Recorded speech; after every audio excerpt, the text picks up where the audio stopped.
There's different ways to calculate your percentage error.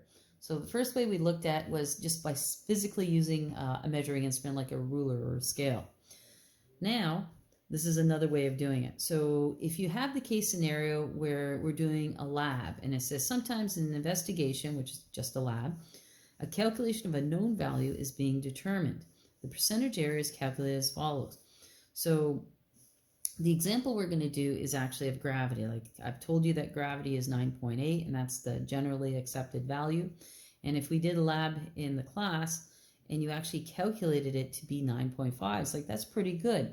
But now I'm going to show you how to calculate that error. So the percentage error is calculated like this. You take the measured values, that's what you would do in the lab, subtract the accepted value, and divide it by the accepted value. Then we got these big long lines on the side. Those are absolute value signs.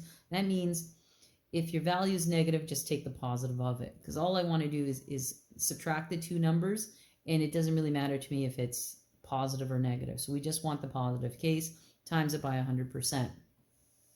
So let's try that now. So it says the grade 11 physics class calculated the value of gravity to be 9.5 meters per second squared. So that's my measured value.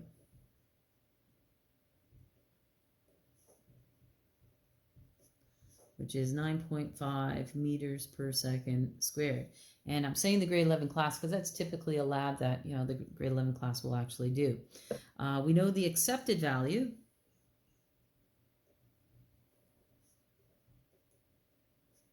is actually 9.8 meters per second squared.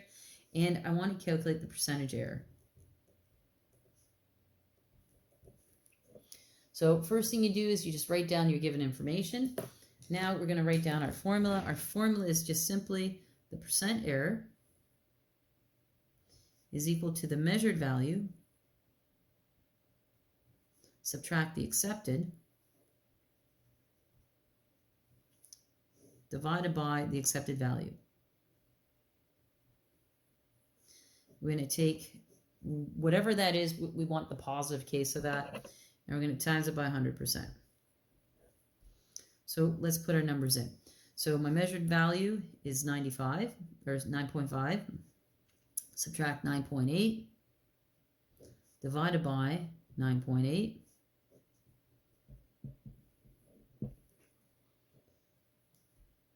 So when I put this into my calculator, I actually do get a negative number, but I don't want it to be negative. So I take the absolute value of that, it'll give me a positive number, and I actually get 0.0306. That's a decimal. To change it to a percentage, you times it by 100.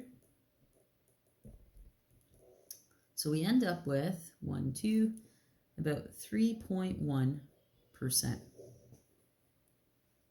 So in this experiment, if you calculated the value of acceleration due to gravity be 9.5, you're off by 3.1%.